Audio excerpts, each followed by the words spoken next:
What's up mga chong? Ngayong araw na to ay pumunta ako dito sa Pasay para subukan ang dinarayong 199 Unlimited Sanggipsal na unlimited pork, unlimited side dish, unlimited rice, may sabaw pa yung kasama. Kung hindi ka naman mahilig sa pork, meron silang ino-offer dito na 349 pesos, unlimited beef, unlimited tapa, at unlimited side dish na rin yan. Meron din pala silang side dish na kimchi, potato marble, tapos meron na rin yang soup na kasama. Bali meron din sila ditong flavor meat na ino-offer gaya netong marinated pork, chicken teriyaki, marinated beef, at ang isa sa pinaka-paborito ko dito itong beef tapa. Okay, maingay ha. Dito lang pala yan sa Izakiya, Merville, Pasay. Bali, second branch na to nung may-ari. Yung isa, yung una kong binilag sa Makati. Dito lang pala yan sa likod ng Kalayaan National High School. Ito nga pala yung menu nila mga chong. Check nyo na lang. So, bali, sa 199 na yan mga chong, ay meron na kayong unlimited side dish. Kagaya na itong kimchi, yung paborito natin. Grabe to.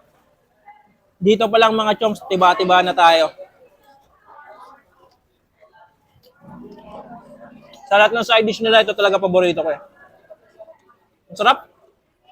Kung ano yung timpla doon sa Makati, ganito rin yung timpla nila dito.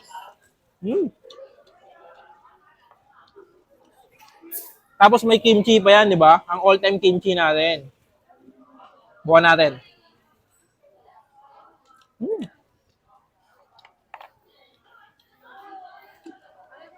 Tapos mga chong, marami pa yan.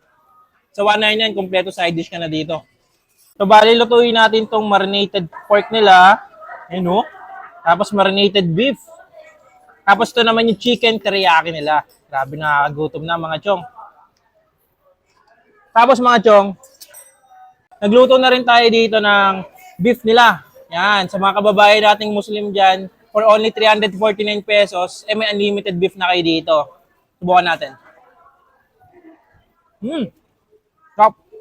Tapos, ito yung tapa nila, oh. Napaka-solid. Ang sarap yung sausaw nito dito eh.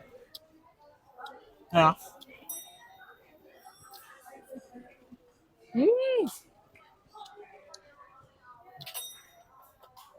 Tapos mga chong, may sabaw pa yung kasama. So, subukan muna natin itong marinated pork nila. Ayan oh. Sausaw natin dito sa umuusok na cheese. Grabe, ang init nito. Dahil, lagay natin dito sa, sa dahon para di masyado mainit. First bite.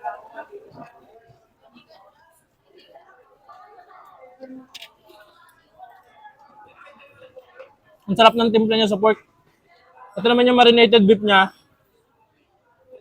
Grabe, ang init.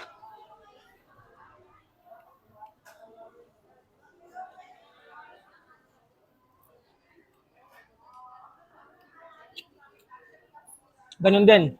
Sakong-sakto yung timpla niya dito. Tapos doon naman yung chicken teriyaki nila. Yes. Yan. Kailangan subukan nyo itong chicken teriyaki nila. Dahil napaka-solid ng lasa nito mga chong. Ay, laglag.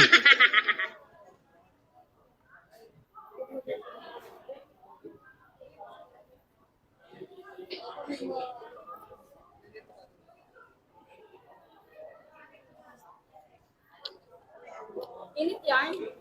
Init. Ang init pero napaka-solid. Panalo to. Punta na kayo dito.